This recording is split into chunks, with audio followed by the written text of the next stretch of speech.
We could have homes on separate coasts, go dive in Greece with squids. Could have been so bleeping rich, but instead we had kids. They won't smile for a photo, they won't eat the food we choose. That's why we're heading to Parents' Lounge to drown ourselves in booze. Every day we're more exhausted, we haven't slept in years. They hit me in the nuts so bad, my eyes filled up with tears. And yes, we'd like to fake our death, go off of the bridge, but the truth is we are soft and we truly love our kids. So join us every Tuesday night to laugh at all our pain. Evening in the Parents' Lounge is the cure to staying sane.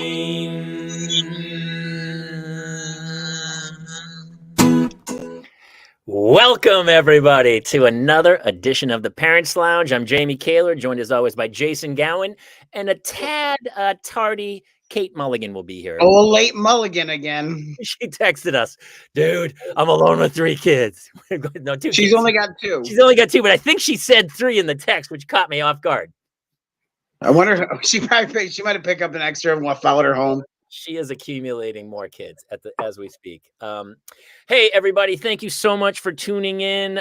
We are very excited. I'm more excited tonight than I've been in a long time because it's an old friend of mine I haven't seen in a long time, and he's huge. He's a really funny comedian.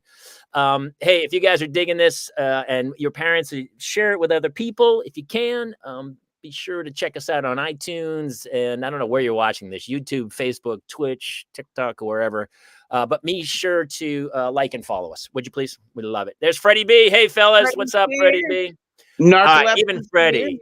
Freddie was seriously impressed with our guest tonight. He was. A lot of people were. I got a lot of people they're like, how did you even get him? And I was like, I can't tell you those secrets. Well, it's because I'm 157 years old and I've literally worked with anyone who's ever walked through Hollywood. And this gentleman and I featured for him one of my very first feature gigs at the Miami Improv. And there was a guy in the front seat, front row, who had a gun in his belt, I believe. And no one spoke English. It was a very Spanish club, and I bombed extensively. But luckily, he was there to mop up. And it wasn't so much of a bomb. The guy shot me. Like, he didn't shoot me. My guess he was close because I don't think he liked me very much. But shall we get to our guest, sir? Of course. Yeah, I'm excited. All right, this dude is awesome. He is known as America's favorite husband. He can speak wife fluently, so we'll need some translation. I actually need him to translate. I know. That's his latest special. I Speak Wife is my fave. That's the one I'm like, oh, dude, and we'll talk about that. He never calls the guys for help on a home project, and he knows better than to make his own decisions, since decision making is a privilege reserved solely for his wife. He's got 5 specials out, I believe. They're all over Netflix, Showtime. He has 2 million total social media followers. Apparently, there's a trend where everyone, young women, are mouthing his bits on TikTok. Is that they lip sync his bits? He's everywhere over on TikTok. Yeah. I told him I wouldn't blow up his intro too much, but I'm so impressed because this guy, nobody's funnier, nobody works harder, nobody's a better dad, and apparently he's America's favorite husband. Please welcome Steve Trevino to tonight's show. Hey. What's up, guys? Hi, buddy. You guys got to help me. Jamie, send me a link because I didn't realize we're doing this live. I got to get all my people watching. So we wondered. We didn't want to beat you up, Jason. All the links are there in the email I sent you. I'm trying to find it right now. Resend it, Jason. It's all right, man. Find them all. It'll be a good. We'll see how the waves of people coming in off of your social media. And you got to forgive me. I got a 2-year-old. I got a 7-year-old. He's in jiu-jitsu. My daughter and baseball. My daughter wanted my attention today. You got to stop everything to give her some attention. And then we had a scrimmage. Had to run to the scrimmage, and then I, like you, Kate, was on my own to do bedtime routine. Yeah. Which, by the way, do any of you remember your bedtime routine with your parents? It was nothing like this. No, it was nothing like this. They would send me upstairs and put on Hawaii Five-0 because I remember hearing the That's all. And they'd go, stay up there. And they would say, don't come down.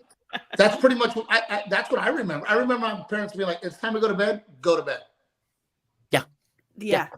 Brush your teeth. Go to bed. And you know, my son, he needs 100 head rubs, prayer, and read me a book. And my daughter, 4 books. You know, we got to do the bath, and we got to put the lavender. You know, got to put the lavender lotion on. Got to read the books. You know, got to rock her. She needs her blanket. She needs she needs her Mona. She calls it Mona. Gotta have Mona. God forbid we lose Mona, bro. God for freaking bid that there's no Mona. That's the Knuffle bunny, right? You got to replace the Knuffle bunny. So last summer, I was talking to a guy. I was like, oh, he was posting his summer reading list, and it was like The Grapes of Wrath and Moby Dick and some other book. And he's like, oh, I'm looking to knock out these 10 books over the summer. He's like, what's your reading list? And I was like, Dragons Love Tacos, and I'm going to read it 1 million times. Yeah. That's my whole reading list for the summer. By the way, Dragons Love Tacos 2, worst sequel ever. Ever. Where does the story go from there? There is no. It's like sometimes it's just a perfect book. It doesn't need a sequel, but money made it happen. That's all. Yeah.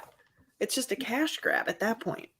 So, Steve, I couldn't help but notice in your special, I Speak Wife, that your wife is the opposite of all of our wives because especially mine. She said she got hot. Every other guy's wife I know gets cold and has to turn. I get so hot. No, I'm hot. I sweat all the time. It's a whole thing. Sometimes it's hot. Sometimes it's cold. Sometimes, I mean, it's a whole thing. And I never know what it is. And somehow I'm supposed to know what it is. And I'm hot, turn it down. I'm cold. And I'm just like, well, what are we today? Because I'm always just comfortable. Yeah. Well, you're probably right now. I mean, is she wearing a tank top right now? That's the real question. Is she matching your style? She's out with her girlfriend, having dinner, leaving me with 2 kids. My wife's out too. My wife's out tonight as well, having dinner. Yeah. Jamie, look, my biggest issue with my marriage is the double standard. That's my biggest issue. Tell us. Well, that's every marriage, dude. This is going to be a really intense night for Kate. I feel like a lot of stuff. You can already see it on her face that it's coming. Taking out my earrings. I'm like, go ahead, tell me what's the. I get home and the wife's like, going to dinner with Christina, and I'm like, okay. There's no way in a million years that I can walk in the room and be like, Jamie and I are going to dinner later. It wouldn't fly. What would happen to you? Do what? What would happen to you if you said that to her? Oh, text messages. I would not enjoy my dinner. I would get, how dare you? And why didn't you tell me? And this wasn't on the schedule. And you left me with the kids. And it would have been, and don't drink too much. And, you know, I don't even like Jamie. Why would you even go out with Jamie? I don't even like that guy. Okay. He's nothing. She does. Trouble. My wife does say that about my friends that don't have kids. She's like, because I have friends who are still bachelors, and she's like, yeah, you can't. I don't like those guys. Because they don't get it. They didn't make stupid decisions in their life. Is that why? Because they're the smartest guy in the room, and they might convince me of my. No. But you can't talk to people that don't have kids. You can't. There's just no way. And it's so funny you say that because my wife and everybody's wife is exactly the same. Like when my wife came home and she goes, oh, I'm going out to dinner. I go, oh, nice. Have fun. Okay. Enjoy. And if I said I'm going out to dinner, she'd go, oh, wouldn't that be nice? Jamie, wouldn't it be nice to be you? I'm going to push back a little and I'm going to say, I don't think everybody's wife is the same, but I do think husbands do tend to be as chill as you guys are saying. I can't think of a husband I know who'd be like, no way, you need to stay here. But I have to say, if Dickie, like, first of all, like my husband, if Steve, you're going to be like, who's Dickie? But my husband, if he came home and he was like, it is because he gives me so much leeway. I give it back. And I'm not just like complimenting myself. I think the truth is that I do think men tend to be more generous with the time for their wives. I do think that's probably and more accepting and less judgy. Well, okay. I actually want my wife to I want her to be happy. Yeah. I want my wife to be happy and have a good time. Yes. I don't feel like that is reciprocated. Okay, can I just tell you something just to toot my own horn here? Sure. Dickie's been doing this Writers Guild program every Saturday. So in addition to the fact that he just became a showrunner on a show and I don't see the man ever, he now spends every Saturday from 8 until 4 in this class. And it's really a big deal that he got into this thing. And I said to him, the boys better not see you any Saturday. You better go out afterwards because you need to blow off steam and you need to be networking with these people. If they're going out, you need to go get a beer. The last 2 hours of the night don't help me with the boys anyway. So stay the F out, have fun, do your thing, because guess what? Then you know what I get? A very grateful man that's happy and has a couple drinks in him when he comes home. I'm happy for that. Do you know what I heard? I heard you already didn't do shit, so you might as well stay out. Oh, you totally speak wife. You speck wife. That's no, that's not it at all. You guys know there's a little backhandedness in it. When you're in the middle of a bedtime, what's the worst thing? What's the worst thing? When you're in the middle of bedtime routine and the other spouse comes home. Is that not the worst? The worst. It derails. Okay, that's what I'm talking about. You guys agree with me. If you're and my wife can't make more noise in the shoes. Like the shoes, it's like she's got Frankenstein loafers on, just pounding her way. Oh, yeah, and this is what my wife does. My wife, she'll wake up early to let me sleep in, and it's daddy sleeping. Daddy is very comfortable sleeping in right now. Daddy sleep, and I'm like, I'm up. I heard you. Well, you didn't have to get up. Why did you get up? I'm like, I don't know, because you were in my bed going, Daddy sleeping as loud as you can. It is pretty crazy. I mean, I've seen memes where the guy gets up early and he's a ninja sneaking out. And then, the wife gets up and she's like, bang, bang, bang on her way out the door. See, and with twins, I have a sentry. So if one of them wakes up, he wakes everyone else up. Like he's a meerkat sentry. Okay, hold on. You have twins? I have twin 4-year-old sons. See, I can't even talk. I don't even know how. Yeah. I don't know how people do it with twins or triplets. Our buddy Shane, we do these things we do for Sirius XM that have been playing. He's our sound guy and he plays music for us. He has triplets. Dude, I don't. And everything that people say about that second child has come true for us. Yeah. My first one is a saint. You ask him to do something, he does it. I raise my voice. I scare the crap out of him. This new one, she's a female too. So this new one, they're the worst. How old is she, Steve? I have a 7-year-old and a 2-year-old. Boy, seven are savage anyway. Dude, the 2-year-old, I raised my voice to her, and she looked at me and went. You know what? I kind of respect that in a weird way. I kind of dig her energy. Dude, the crappy part is that I shushed. Yeah. Like, she was like, and I was like, I think she shushed me. Well, don't you think they have? I mean, they definitely have us trained. I keep fighting it. It's so funny. Here's what I was talking to my 2 kids today, and I said, I love everything about parenting pretty much, except for the fact that I have to repeat myself so many times. I am such a creature of logic. I'm like, I say something once, just do it. Just do it, man. But I'll have to say it like literally 100 times. And then by the end, I'm yelling, and my kids are like, why are you yelling? And I'm like, because I had to say it so many times, man. You're killing me. Right. Well, and then they go, whoa, yep. Dad, why are you freaking out? Like, bro, how many times do I have to tell you to take a shower? Well, the shower one, dude, my kids don't brush their teeth. There's new teeth coming in. Those are disposable teeth. My kids are 8 and 9. Mine are 8 and 9, and that's their new teeth. And I keep saying, hey, these are your teeth, Chief. These are it. Yeah. It's not a my problem anymore. This is a you problem. You got to fix it, or you're gonna have. My daughter has beautiful big lips, Hannah. She's gonna be scorching hot when she's older. Weird flex, bro. Weird flex. She doesn't take care of her lips. They're covered. She looks like the mummy. Chapped. Like constantly because she licks her lips. So we've given her a chapstick like every day for 2 weeks. Won't use it. Won't, like, I had to hold her down with Aquaphor and like rub it on her face. She gets it off, and I go, doesn't it hurt?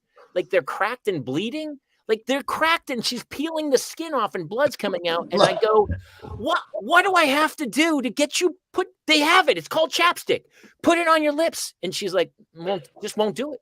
To the point where and then after a hard day and you lay them in bed and they look at you and go, you're the best daddy. And then you go, you son of a bitch. Yeah. You win. You just got me. You won the day. That one little moment was. I'm a sucker for a compliment. Oh, you say that now. Wait till they're older. Wait till they're older. Then you'll be like, my son will be like, Dad, you're such the best dad, and I'm like, oh, I did curse you in my head earlier, and I wanted to kick you through a wall, but now let's hug. It's. I tell them sometime, I go, I don't believe you. You got to say it better. Say it better. Sell it. Say it. You got to sell this. You can't just throw this into the wind. You got to. Yeah. It's it's the hey, how are you? Hey, Steve. One of our regulars, narcolepsy, was equating the people who have pets. Now that you are a father of two, you know when you see the people and they go, "Well, I have a kid too," and you're like, "You do?" And they're like, "Yeah, it's a cocker spaniel," and yeah, it's like. How do you feel about people who try to claim pets are kids? So I literally just wrote a joke about it. And I go, here's advice to people who don't have kids. Here's things not to say to people with kids. And that's one of them, right? Where they go, well, I have a kid and it's a dog. And I go, you have no idea how much of an insult that is to my wife. Did you carry that dog in your body for 9 months? Did you have to give up caffeine? Did you have to give up sugar and alcohol? And then the last 3 months, my wife had to sleep in a chair because she couldn't breathe when she slept on her back or her side. And now when she exercises and sneezes, she pees a little. So F you and your dog. How about funny. That? That's a good bit, dude. If my dog gets hit by a car, there is no investigation. Okay. Do not compare your animal to the miracles of my life. Narcolepsy has a solution for me. Chapstick lollipops. I love it. All right. I'm gonna get. We gave her every flavor. She just went, and she won't brush her teeth. I don't know what to do anymore. But it's also the same thing when these couples without kids go, "Our marriage is hard," and I'm like, you don't even know how hard your marriage is going to become. You know, oh, we're so tired. Why? Because you binged watch Yellowstone. That's why you're tired. My daughter got sick and puked and shit on the wall at 4 a.m. Don't tell me about I'm tired. And then my son's over there going, it stinks, Dad. Yeah, I'm aware, son. Yeah. Now, I can't go to bed now, Dad. Can you rub my hair? Yeah, let me clean the shit off the wall and then I'll come in and rub your hair. Yeah. So yeah. I'm always amazed when people they've been married for like 25. Yeah, we've been married for 25 years. You never had kids? And you're like, no, we never had kids, just married for 20. You're like, why are you still together? Like, I don't understand why any couple stays together if they don't have kids. Is that crazy? Do you think it would be so much easier? Oh, it's got to be so much easier. It would be, of course, so much easier, but it also would get boring, wouldn't it? Like, wouldn't you just get bored and be like... but it's boring with kids, too. It's boring to... And the difference is that as soon as my sons came along, I had no use for my husband anymore. My wife literally told me that. She said, the love I got from you, I now get from them. I don't need you anymore. She's verbally explained that to me. And I get it. I get it. Well, there's some things that he can do for me that the children cannot, to be clear. We're not that kind of family. No, not that. Here's how sick I am. I go on the road. And then for that first day, I'm like, you know what? This is nice. I'm making my own decisions. I'm not saying no a million times. Put that down. Stop doing that. Get your shoes on. Get your shoes on. Right. Get your shoes on. But then I wake up Saturday and there's something wrong with me that I go, I wish they were all here. Like I miss the chaos. And why is it so quiet? And I want my family here. Yeah, no. Yeah. It's a weird, it's Stockholm syndrome.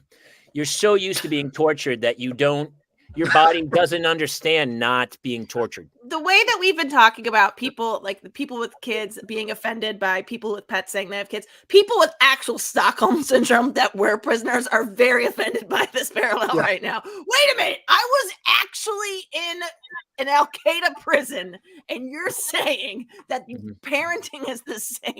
Well, it's like, not a lot of our fan base, so I think we're okay. You don't know that. I would say like parenting is actually harder myself. It's like when Tom Brady says, I get on that football field, it's like going to war. Relax, Tom. Relax, Tom. Relax, buddy. You're gonna come back off that field. That's a guarantee.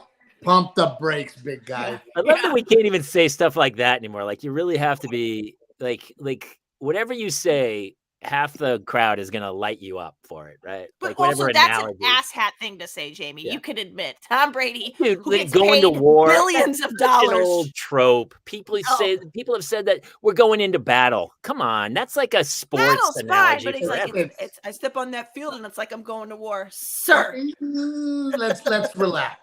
Relax. I get it. War. I get it. No. War is so specific. But I'll be honest with you, man. I love being a dad. I love it.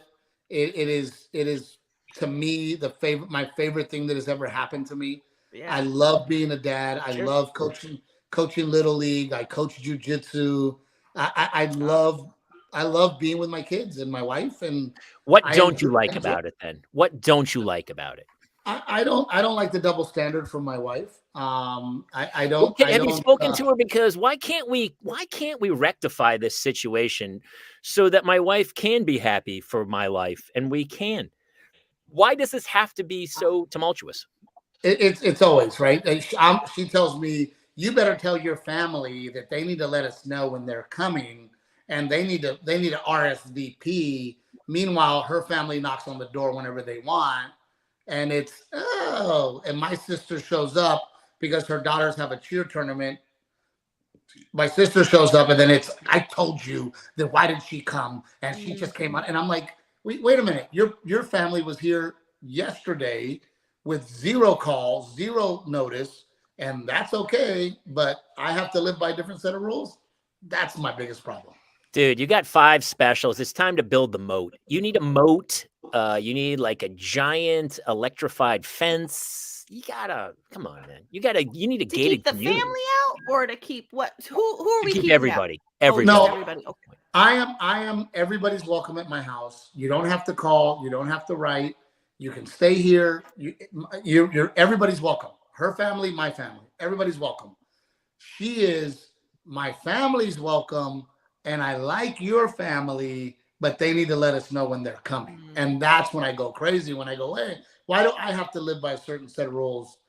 And I did a bit in I think it might have been in I Speak Wife where I talk about that, where her parents show up, there's confetti, there's, oh my God, my parents are here. My parents show up and it's, and I go, well, where's the confetti? Well, I'm happy they're here. Well, maybe you should tell your face. Dude, we solved that problem. We moved to the other side of the country, so both of our families are East Coast. So it's really a drag for us. And my wife a lot of times gives me grief because I dragged her to California, dragged her kicking and screaming. Of course. She resents me sometimes because she's like, why are your parents so dead? They don't help out at all. Yeah, I know. Very much so. And I go, let's try. I go, they're still trying. Yeah. Oh, and I'm the one going dark tonight, Mulligan. No one said you were going dark. I obviously hold that title. I mean, come on, Stockholm syndrome. Let's bring it home. I don't know whose parents are dead, but that was effed up. I'm going to be honest with you. Jamie's are. Mine are long gone. But I'm 100 years old. I had kids in my 50s. Kids coming in. The shitty part is I'm the one that killed his parents. So if you really want to get dark. Boy, that Miami show escalated quickly. Miami escalated. Oh, dude. No, and then when it comes to the kids, it's just the moments of chaos that I just wish weren't chaos. Yes. When I take them on the road and I've got my son, my road manager, my assistant, my wife, my daughter, and it is just straight up chaos. And it is my daughter's running down the freaking aisle, and we've got to catch her, or she's screaming her head off, and my son is asking for the tablet, and he's going, "Where's my tablet? I can't connect my headphones. My headphones died. My tablet's not working." My daughter's screaming her head off, kicking the back of somebody's chair, and I'm just going, "Oh my God, what did I get into?" Those are the moments, right? Well, and it gets worse because the whole tablet thing now is a whole. I was standing next to a guy at the school assembly the other day, and my daughter's in 4th grade, and his daughter's in 5th, and he goes, "Hey, when are you doing the porn talk?" And I go, "What?" And he goes, "Yeah, 5th grade is typically when they start to see it." Yeah. Did I not tell you this, Mulligan? My son's he did say it before. He goes in 5th grade that the kids start to see it. How? It's because other kids have like older siblings and then show them. Some kids have a phone. In 5th grade, some kids will have a phone. And that phone will have access to the internet. Yeah. It's the bus, bro. It's the bus. It's the bus. We don't have buses in LA. It's so funny. It's the only good thing about not having buses. True. That is kind of true.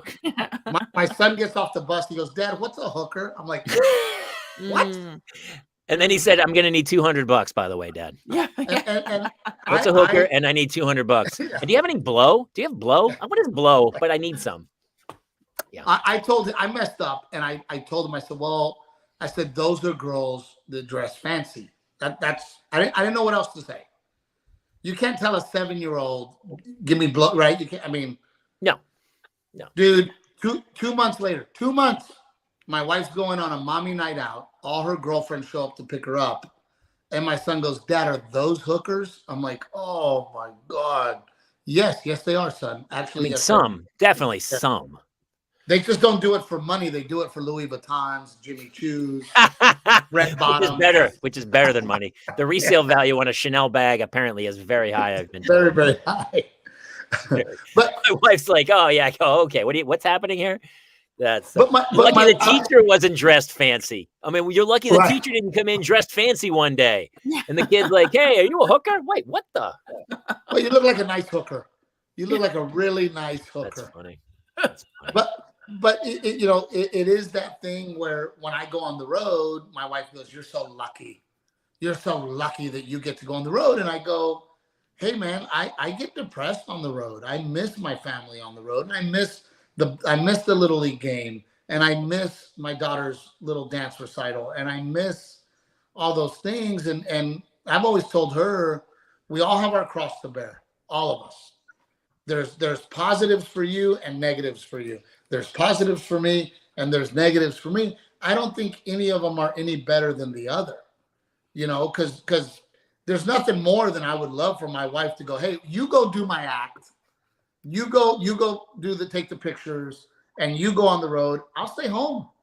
Yeah. I'll go to the Little League game. I'll go hang out, because I see what you have is just as good as what I have. It's not better. It's not worse." My wife thinks it is. My wife's like, "You're so lucky. And Friday night you're at the casino." And I'm like, "What do you want me to do? Yeah. Sulk in my room for 3 days?" Yeah. I mean, I know, because it's really only fun for about 2 hours, and that's exactly the time of the show, and the rest of it's really a drag. You guys, I'm realizing my husband maybe trained me really well, because when we first started dating, he was unemployed. So I would just be getting texts from him at work, and he'd be like, I just shotgunned a beer for the first time ever." And I was like, this guy. And I'd be like, "All right, good for you. That's fantastic. I'm going to get back to being an accountant now." Like, it was just, and so I don't know. I'm just unfazed by it now. It just seems like we get different lives. If we all had the same life, it'd be so boring. It would be boring. But here's what I do think. I think it is important, like the teamwork. Like I always talk about the fact that it's, we're a corporation at this point. Like every family is a company, and it's tricky with 2 CEOs, because like even my wife was gone for a week, and then she came home, and I kind of had everything kind of duked out. Like everything was in motion, what was happening, and all of a sudden it all changed. And I was like, "Don't change anything. Don't.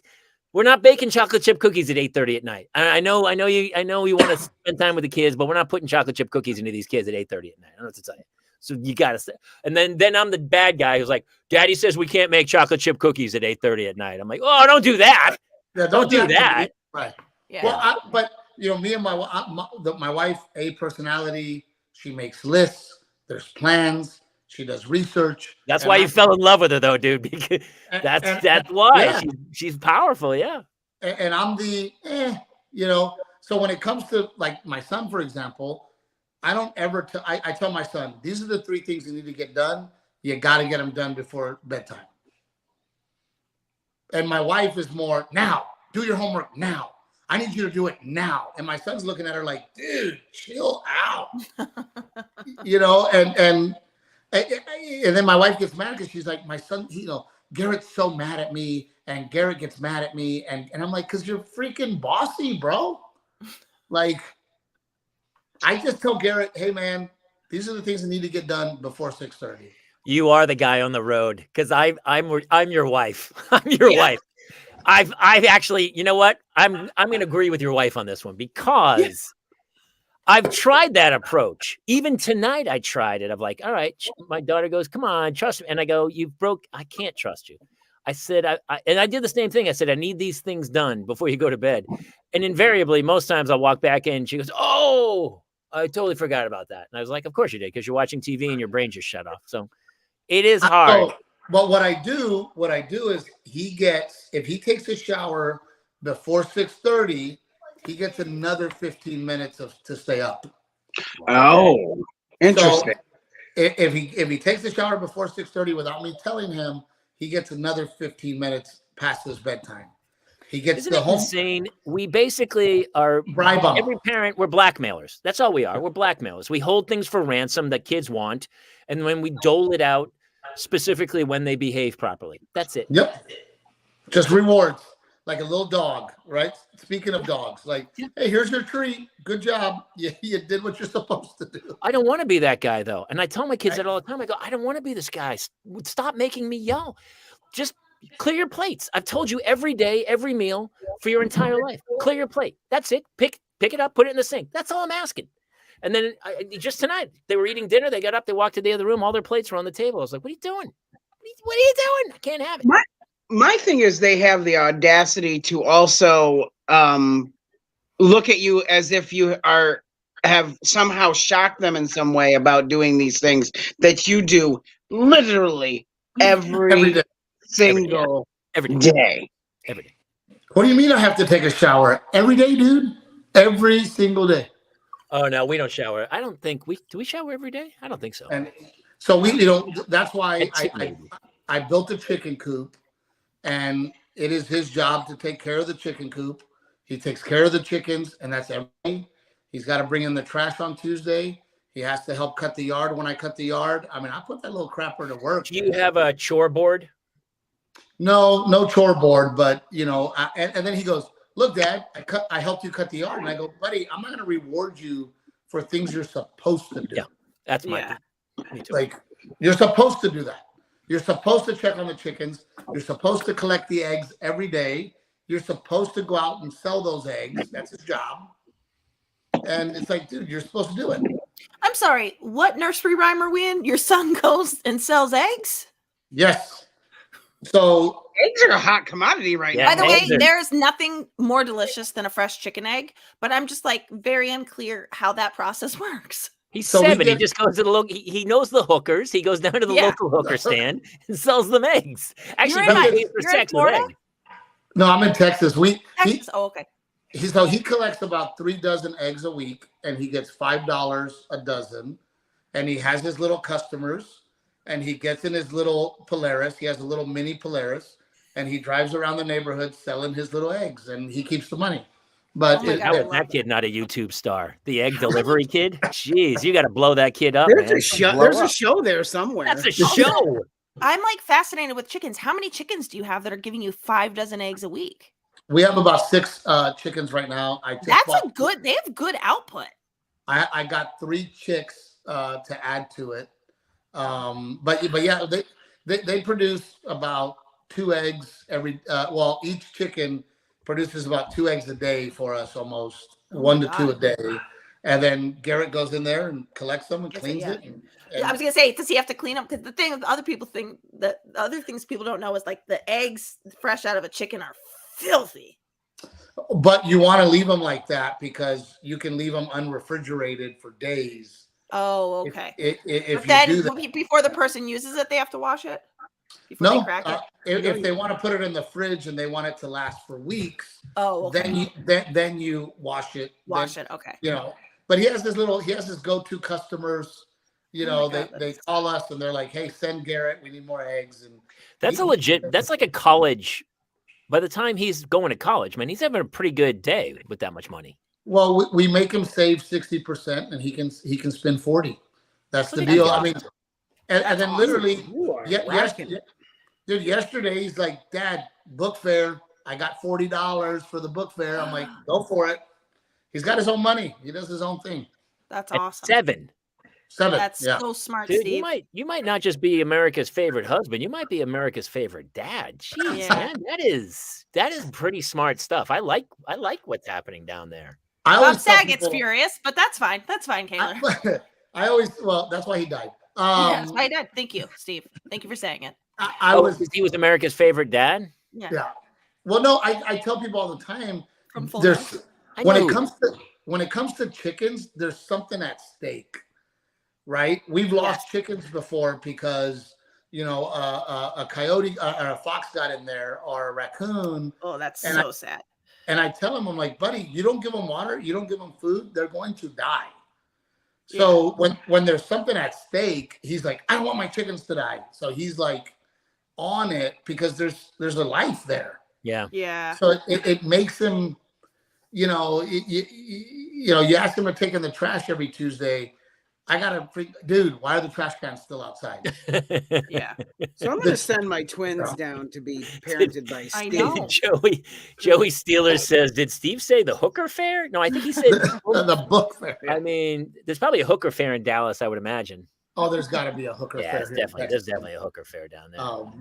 No, actually, Freddie B says Bill Cosby was America's favorite dad as well. So maybe He not wasn't a great favorite though. title. He was just America's Let me dad. get your dream. Wasn't a That's favorite. a good joke, Freddie. That's funny. What happens when the chickens stop laying? We get more chickens. That's what we do. Well, it's so funny because the only reason I know anything about chickens is our neighbors have some, and It's such an LA thing. One of them stopped producing, so now they just have a chicken as a pet who's adorable, but also like there is part of me that's like, y'all gonna eat her or what? Like, what's the deal here? You trying to lure into your yard, the mulligan? Yeah, I'm just like, I mean, listen, those eggs were good. It depends on weather. It depends on the food that they're eating. It depends on, even if the age, if they're happy. I mean, there's a lot that goes on. But I mean, I have 12 acres, and yours are happy. Everything we eat, my son, I hunt, so we kill a deer and we process it, and my son knows about that, and we eat. That's awesome. We eat the deer all year. Venison is what we eat, and then we eat the chicken eggs, and we're gonna put in a garden, and hopefully everything that we get, we grow, and we get right here. You should. I know a lot of people think that sounds awesome, and I visually it sounds fantastic. Like, oh, that sounds great. But I grew up like with my father having a garden and taking care of a big plot of land in New Hampshire, and I'm always like, that's a lot of work, dude. Oh, that's a lot of work, dude. I don't sleep, man.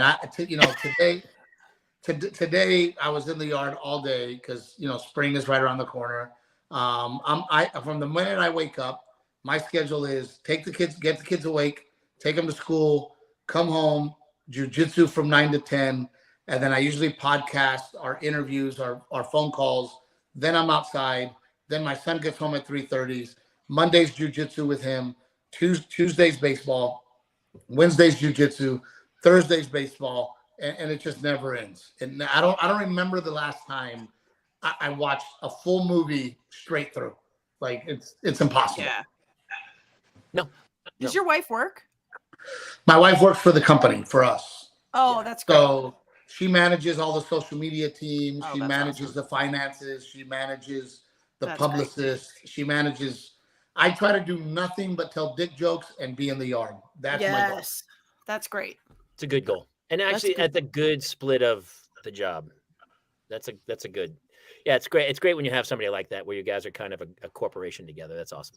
Yeah. Well, and the weird part, man, is people are so threatened by it. It's unbelievable. You know, when I sit down with somebody and I go, "Hey, my wife is my partner," and they're like, well, what?" I'm like, "Yeah, my wife is my partner in this. She's my teammate. She is the CEO, if you will, of my comedy company," and it blows their minds. And there is the transition. Gaffigan's the same way. Yeah. Jeannie's a huge partner. I sat with her one time and she took notes of his show, like he was facing one way more than the other, and it was like she was absolutely right. I was like, it's really nice to have a director. Like sometimes you're like, it honestly is hard. That was the other hardest thing about being a comic is like there's no one to tell you like, hey, try this or do this. It's like kind of on your own, man. So it's nice to have another voice. Well, especially for me, because I am very macho, I am very country, I am very old school. So I need her for that to keep me on the line. Yeah. You know, she as a female, she'll say, you know, Steve, that was really a shitty thing to say about women. Don't say that. Change it. Try to say this. You know, I'm doing a joke right now about Little League, and I have a kid on my team that I don't know if he's gay, but it really looks like he's gay. And Renee was like, it sounds a little homophobic. So either get rid of it or make sure that you let the audience know that you are not homophobic, that you're not mad at the kid, you're actually mad at the dad for not seeing what you see. So that was a huge note for me because I don't want to come out as homophobic because I'm not. And the point of the joke was, hey, dad, this kid doesn't belong here, doesn't want to be here. And it's very clear to everybody else that you're pushing this kid to do something that he does not want to do. That was the premise. Well, I see that. I coach soccer and I've coached a few other things, and it's not, it's just the kid who's like, this kid does not want to be here, man. Right. But the parents and the parents on the sideline going, get in there, get in. And you're like, dude, what are you doing? I know. It's crazy, isn't it?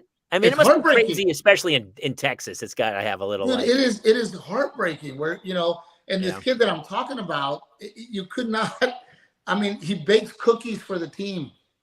Oh, bless. He's a sweetheart, but he does not want to play bait. And the dad's over there, come on. And I'm like, buddy, dude, go pick an instrument. He doesn't have to be an athlete. Yeah. Put him in drama, get him an instrument, get something, not this. Actually, Chef's pretty good. Right. You know what's funny, dude? I took home ec in high school. I was like the only dude in the home ec, and all the guys were like, hey, man. The ratio was in your favor. May the odds ever be in your favor. Same reason I did yoga, by the way. I did a lot of yoga. Solid move, by the way. Solid move. And all the dudes were giving me grief, like, what's the matter with you, man? You don't want to go to metal shop? I go, it's not my jam. I don't love. I actually like cooking. I really like cooking. Fun. I know. So I learned to cook a little bit in high school, and guys were really vicious about it. I was like, hey, man, why do you care in the first place? Right. Why does it bother you? Why does it bother you that I want to learn to cook? But I wish I could go back and even be more aggro about like, what are you doing, dude? But that was New Hampshire. Go enjoy hanging out with all the dudes in metal shop. I know. I'll be hanging out with the chicks. So you let me know who's smarter here. It is funny though, man. Especially like your kids are 2 and 7. Each year, I feel like I go, all right, I got it. Okay, I got it. And then this whole new wave of problems unveils itself, and you're like, oh, no, yeah, okay, here we are. And then you go, I got it. And then again, you're like, oh, okay, something else has changed. Oh my God. It's so interesting too, gender-wise. I was at a birthday party this weekend with everybody from my son. My son's also 7, going on 8, with his class, and when it was time to sing happy birthday, the little girl whose birthday it was, her best friend was hugging her the whole time. And I was like, oh my God, I don't have, like, I'm like, oh, it just doesn't occur to me that like my son doesn't hug his friends. He wouldn't hug them while he's getting it. I'm like, that's so sweet. She's like, yeah, but then they always have drama. And I was like, not in 2nd grade. And she was like, oh no, absolutely. These two aren't talking for weeks. The moms had to get involved. Now these two aren't talking. And I was like, oh my God, that's like the one thing that my boys don't tend to have fights with other boys, but they also don't hug them. So there's like trade-offs, but it's wild. Like that's already happening in 2nd grade. Jamie, your girls have that? Let me. I'm losing power. Let me plug in. Oh yeah, All right, plug it in. Yeah, absolutely. My kids are very similar. It's so crazy.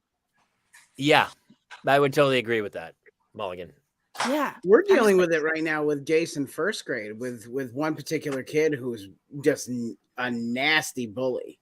Well, there's bullies, but then this is like friends fighting.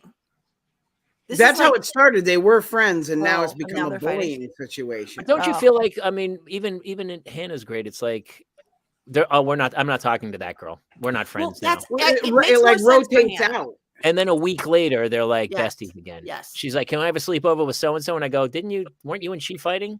But I feel like that's normal because, and I try to tell her all the time. I go, these kids that you think are going to be your best friends for life, maybe. Odds are probably not, because as soon as you all diverge and go to your interests that you really love the most, your best friends are going to be the kid from swim team with you, or the kid that does the same thing you do, not the kid who sat next to you in third grade. But that's, you can't. But does it also give you, for me at least, it gives me perspective now as a parent for a couple of reasons.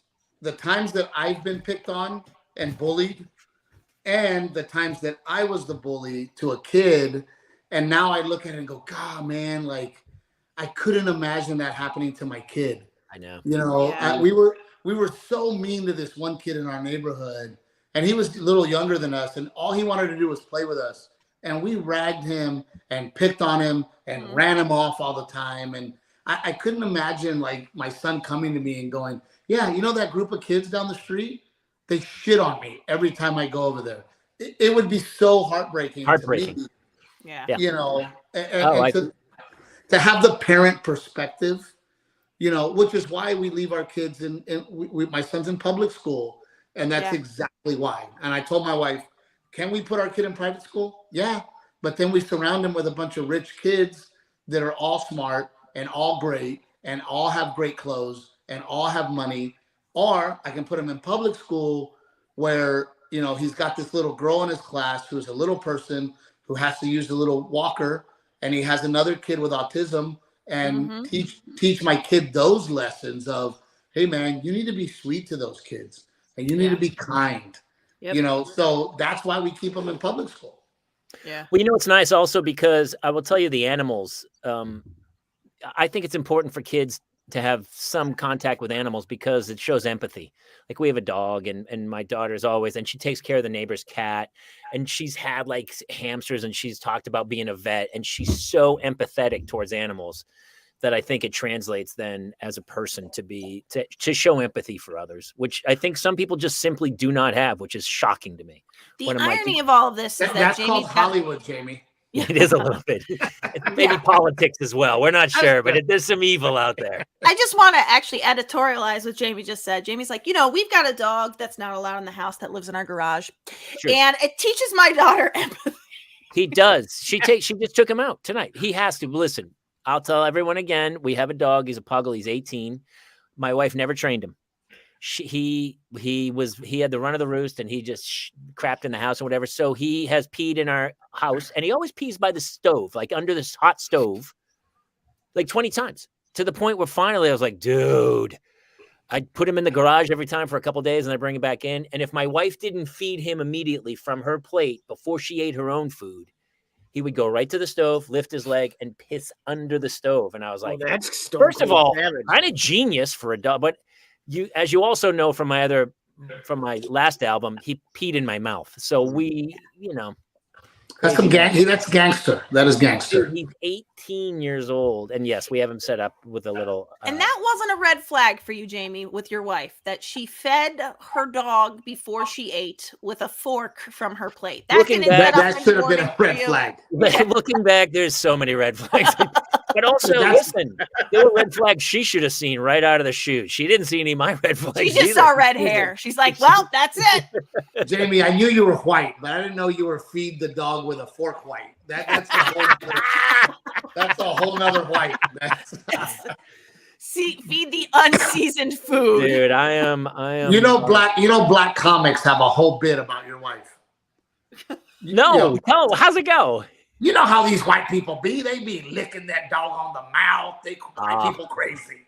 White people crazy. Dude, I can't believe some people let their dogs sleep in their beds because I don't know if you know this, dogs don't wear underwear. And when they sit, their little cinnamon ring just puts a little mark on where. And who would let that dog sit on its pillow? It's crazy. Dude, I had a dog that for whatever reason, every time me and the wife were having sex, it was, he'd get the, and I'm like, now, really now, my ass is in the air and all I hear is, well, that's why he was getting sick. He was nauseous from the sight of your ass. It feels right. like. And then he was empathizing with your wife. Who's to say? Yes, you're doing it wrong. Turn her around. I always hate waking, like looking down on one of the dogs. That's the greatest punchline of all time, man. Tell me that's got to be in a special. Is that in a special? Yeah, we're gonna have to put that somewhere. Dude. Dude, when hard. the dog, because I've had that joke, because we've all dated girls, and the 3 dogs would come out and lick my feet. That's the tag, is you're doing it wrong. Turn her around. Oh, dude, that's gold. Well, no, the problem is that dog is no longer with us. So, I don't know about you, Jamie, but I always try to make my stand-up true to life. Of course. You know, so it's hard to go, I used to have a dog. Let me tell you the story, right? So I try to make sure that everything I say on stage is real and honest. You know, I don't make up extra siblings. I don't make up extra anything. This is my life. This is my wife. These are my kids. Dude, I can't even do bits from before I had the kids. They just they don't resonate anymore. Like if I talked about like my single days of like out boozing and dating, I'm like, it so doesn't ring true that I can't even tell those jokes much anymore. Well, not only that, the audience looks at you and goes, come on, guy, right? With your wedding. They totally do. They can feel it. They're like, that's not you, buddy. That's funny. But you know, I think that is why my stand-up resonates, is because I am me on stage and I am telling my story that's happening to me now on stage, and they know when they see me that it's real. How did the TikTok trend start where girls were doing your bits? Dude, who knows, man? Did you just open it one day and you were like, holy cow, is somebody doing my bit? Man, I just started getting messages I wasn't even on TikTok. Somebody just started doing it. And then I started getting messages from friends that are like, you are everywhere. That's so amazing. Everywhere. They're like, I hear your voice. And I was at Home Depot yesterday, and I'm talking to the guy because I need paint. We're remodeling the little guest house. And I'm trying to get paint. And this woman's like, can you talk again? I go, excuse me? She goes, your voice. Can you say something to me? I go, what would you like me to say? She goes, oh my God, it's you. She knew my voice, didn't know my face. It's you and the corn kid are really recognizable these days. Dude, you've got you got to reach out. You should be the voice of Home Depot. Take over for Josh Lucas. Do Lowe's. You should be the voice of Lowe's. Jamie, I don't know if you know this, but Mexicans are usually outside of Home Depot. Thank God you said it. I was about to set you up any better. And the show, we just got canceled. I just got a memo. I got canceled. I didn't even say it. That's what's weird. Just because I'm so white, they were like, you did something. You know you did. Yeah, your dog licks you on the face. You're really. I mean, I'm sure, I don't remember it vividly, but we had a sombrero in the house when I was a kid in New Hampshire. So I'm sure one Halloween I dressed up as a Mexican. I probably did. I must have. I don't think there was blackface involved, but I remember those days, and there was whatever party I went to, there was somebody in blackface. The Mexican American is the most unoffended person in America. Like we don't ever get offended, and we're never like, you know, when they took Speedy Gonzalez away, we were like, why? I forgot they took him away. Like. I used to have a bit. I got mugged at gunpoint in 2009, and I had a bit that when the police came in downtown LA, they said to me, they're like, so what is it? The guy that came up, he was Latino, and the person who had mugged me was Latino, and he's like, excuse me, ma'am, can you tell me what the person looked like? And my white guilt, when I was like, he looked like he was a really hard worker from a great family. But ma'am, but what was his mustache? Facial features? Real I was thick like, mustache. I was like, he was a Dodgers fan. Like I was just like, He I was a couldn't Dodgers fan. tell the Yeah. guy. That's a telltale sign. Yeah, right he there. was wearing a Raiders jersey. Yeah. The Raiders are the big one too. Yeah. That's so funny. He just seemed like a guy that came from a culture of hardworking, great people. Right. Like just couldn't give a second. Dude, do you I remember going to stand-up shows in the 80s and 90s where guys' whole act was stereotypes, like racial stereotypes, and it was just he would destroy. Bobby Slayton would murder, and he would do every bit was about some different race, like Well, that was the. Yeah. I mean, I would say that was the 90s, man. The 90s was all about racial humor and pushing that envelope. Yeah. And it was always, Asian people, they can't drive. They can't. And they go, and they would always say, like, listen, I know it's not right to say, but it's true. It's so true, isn't it? What? Right. Black guys got big dicks. Like they do. They do. And they won't shut up at the movies. I mean, come on, we know that's real. Like that was guys made a lot of money off of those jokes in the 90s. Some dudes are living in really nice houses going, yeah, man. Yeah, I used to tell those jokes all the time. White people walk like this. Black people walk like this. Now even if you just make fun of yourself, people are like, hey, man, that's not cool. You're making fun of people. But it's me. I'm making fun of me. You're a person too, man. It's just not cool what you're saying. I've had that happen after a show before. We're self-deprecating, like, because I call myself heavyset, and the thing they're like, you really shouldn't talk about yourself that way. And I'm like, I don't know if you noticed, but I actually am a little on the chunky side. They just changed Roald Dahl's work. They changed Willy Wonka and the Chocolate Factory. They took the word fat out. Augustus Glump isn't fat anymore. He's enormous. I do a bit about where I go, and then my fat sister, and then now I just follow it up with everybody relax. She identifies as fat. So that's my. Oh, that's good. And people are like, oh my gosh, thank God he said that. Did you? For a second, I was worried about it, but it's okay now because he covered it. Yeah. I mean, it's ridiculous, dude, and it's gotten to the point where it's just, and even my set, I don't talk about politics, I don't talk about religion. I mean, it'll be one little thing where people are like, oh my God, and I'm just like, but it's one person. I know. The whole world is folding for a very small majority. It's unbelievable. It's crazy. I know. How about the kid as the joke was crapping on Trader Joe's, and it went viral, and Trader Joe's backed off and stopped making that certain whatever. Some kid made a joke. So they had something in the name of the product was offensive in a way. And some kid was literally joking, and it went somewhat viral, and they literally were like, "Oh, we're gonna get rid of that." Oh, because they changed like Joe to like the whatever the ethnicity, like Trader Jose if it's a Mexican product, or Trader Julio if it's like Italian food or whatever. Was it that? Something like that. And I was always like, that's so clever. Right? Who cares? People care. That's the problem is people can be heard now. Back in the day, they couldn't be heard. No one had a voice. But now everyone has a voice, and unfortunately, they're using it. But it's not a good voice. But look, everybody's the same. We all wake up and try to survive, right? I'm trying to survive getting my kids to school, being a good parent, being a good husband, trying to pay my bills, trying to get my life going. I don't wake up every day going, how can I suppress somebody?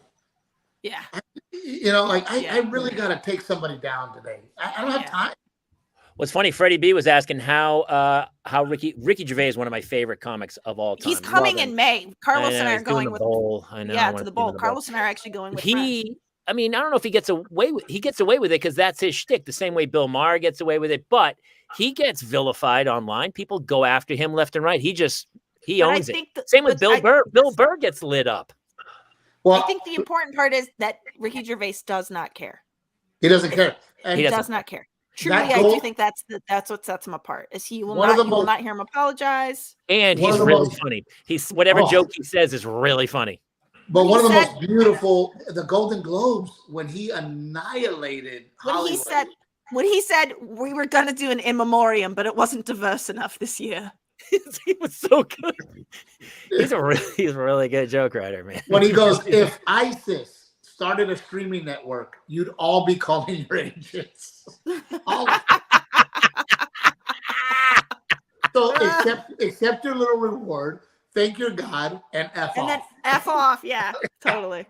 Thank your God, and then F off. Yeah. It's such a. But I mean, I keep thinking it's going to turn around and people are just going to go like raunchy, crazy, racist comedies are going to come back. But I don't know if they are, man. I don't know. Look, I'm going to say it right here in public so that if it happens, I get all the credit. If a group of comedians made a website that was PayPal where you had to pay, and it literally was, we are the raunchiest comedy you will ever see, they'll make millions. That's true. That is absolutely true. If they go, we are the most unpolitically correct, no holds bar, everything is here, but you have to pay for it, they would make millions. I feel like there are guys doing that. That's there the are name of the comics website? like that now, and they don't care. They're kind of, there are Here's definitely my comics rule. like that. It should be funny though. That's the Has other to be thing. fun. Yeah, for sure. Because the people that just try to say shocking stuff just to say shocking stuff But is not funny. I have to disagree, because just because it's not funny to you doesn't mean it's not funny to somebody else. But you know the difference, Steve. You know the difference. When you see somebody do a joke and the room's dead, it's probably not funny in a lot of rooms that way. I allow almost everything, but when somebody shits on the military, when somebody shits on this country, when somebody talks about child porn or rape, that's where I draw the line. Not funny to me. I get offended. I don't like it. I'm not going to run out and write a report about it. I'm just going to change the channel. However, there's sick fucks in this world that think that is funny. That's true. I give you that. I'm the same. And honestly, I'm a big fan of like non-censorship, so that what you said I'd change the channel. Why can't everybody just say that and go Change like, the yeah, channel. man, that's the problem, is that people see stuff and they feel like they have to make a case about it instead of going, no one's making you watch this, dude. Just turn Nobody. it on. Turn the channel. It's like the Dave Chappelle thing. There's a million other things on Netflix. Why is your art worthy, but Dave's is not? Yeah. It's insane. Change the channel. Yeah. And by the way, I have so many social media followers, and I read the comments. I have learned the biggest way to stop negative comments is to actually respond to them. Really? Like, all the time. I'll get somebody that goes, I just killed my brain cells. This guy's terrible. Worst comedian ever. I'll send them a message and go, I'm a person. Maybe why the negativity? How about you move on? I'm just doing the best I can. Other people like me. And 99% of the time, I'll get a DM of them going, wow, I'm sorry. Didn't think you would respond. When you humanize it. I agree. It just seems like that takes up so much of your time. It's putting a lot of onus on you to undo people's. It's not easier for you to just be like, well, that person's miserable in their life. For the most part, and I'm also lucky that my fans, which I call family, they'll attack them, right? My fans will be like, "What's your problem?" and move on. We like him, But once I humanize them and go, "Hey, man, I work really hard to be a comedian. I might not be the comedian for you. Go find somebody else." It stops. It's unbelievable. It's a business where like you wouldn't go, "Hey, I went to a concert last night. Who was playing?" "Oh, I don't know. I just went to, it was band. Just band was playing." But a lot of people go to a comedy show not knowing anything about that comic or watch their comedy somehow. Right. And then they don't like it. And you're like, well, yeah, don't watch it. Nobody. But I always equate it to a movie. I don't watch a movie, not like it, and come out and go, I need my $7 back. Oh, I do. Right. That's exactly what I do. I did do that. That tracks. I did that halfway through Lord of the Rings. 90 minutes Really? into Lord of the Rings. What is actually wrong with I you? couldn't stand it. I was Bro, at the ArcLight. I came out and the guy goes, "The movie's been on for 90 minutes." I go, "It's a 3-hour film, dude. I can't watch another chase battle scene." Got it. And the guy gave me a coupon for another night. That You can't eat 8 of the 12 chicken wings and then get. Thank you. And then you find the hair on the last one. You ate 11 of 12. Look at the hair. Free food. Oh my God! Hey, listen, this show has flown by. We have to go. Yeah. We have to go. Steve, thank you so much for coming to play today. Well, look, man, I love chatting with you guys. We got to do it again. And, you know, it when you talk about family and kids, it's so much fun because there's so much to talk about, you know. Yeah. Please come check in anytime. We're definitely, we'll hit you up to come back again. I feel like we flew by through it. That's why we have other people come in and we're always like, yeah, we're going to talk for a bit and then bring them in. But with Steve, I was like, you're coming in right out of the chute. Right away. Yeah. Right I had a blast and I can't wait to run into you guys on the road or in LA or wherever and break some bread together, man. Thanks for having me. Yeah. I love having you, dude. Thank you so much. We'll post this with dates or anything. Is there anything you want to tell everyone to come find you? SteveTrevino.com. All your dates are listed. We've been scrolling it below. You've probably heard my voice on your TikTok if you're of a certain and go age. check out the full specials, dude. It's all on your website. You can find them all. They are just a gold mine of entertainment. I was rolling today. The I Speak wife made me laugh so hard. Really great. I appreciate you guys so much. Thanks, guys. I love you, brother. Thanks for coming to play. Steve, we're all going to be coming through Texas, so we'll be staying with you. Just make sure you don't tell your wife in advance. Thank you. I would love it if you guys stayed with me. I would absolutely love it. I actually have to come to Dallas soon. I'm going to hit you up when I come to Dallas. All right. Later, Let's guys. Steve go. All right, brother. See you soon. All right. Hey, we got to wrap. Get Mulligan out. I got to put my kids to bed. I got to put my kids to bed. That's what I have to do. We have a great show next week. Christine Lakin is back. Yeah. She directs the Goldbergs and a million other shows. She claims that she has a story that tops the horror travel story to Hawaii. I know that was a crazy one. Also, and I don't know if we scrolled this. We are. No, I was waiting for you to announce it first. I forgot to do it at the very top. Well, actually, maybe we'll have to do an announcement and then post this. Also, Jason, you got cut off. You were saying something in the show. I wanted to go back to that. Oh, you're saying something about dogs. Here's what we're going to do. On March 17th, we're going to celebrate St. Patrick's Day parent style with our very first gig in the metaverse. So grab an Oculus. Hopefully, if Mulligan's ears just pricked up, we're going to do, we have a parents lounge. We Not have on St. Patrick's Day. I would never have agreed to it on St. Patrick's Day. You're not going to be home? Of course I'm going to be home. I host our friends every St. Patrick's Day. Oh, I don't. We're going to go in. You come in for a bit. We're doing more than just this thing. This is going to be our first night, St. Patrick's Day night. For all the parents who can't get out, we're going to have a little communal pint of happiness in the actual, we have a parents lounge. It's built. We have an actual big giant room where the show's there. It's a lodge / stage. So we're going to meet everybody in person in the metaverse. So fun. Yeah, Jason, you should explain that more because I'm probably going to get sick like 3 minutes into it. If you do have an Oculus already, you're going to want to go and get the Infiniverse Multiverse app from the Play Store or from the Metaverse store. It's free, and we'll give you instructions on how to get in there once we get that rolling. Yep. But it is already. And we'll give more info next week. So come in next Tuesday, and we'll have all kinds of details that we'll have to do to get people in. I think I'm going to be someone's going to have to hold my hand and drag. You're going to have to do Dramamine and then your drink.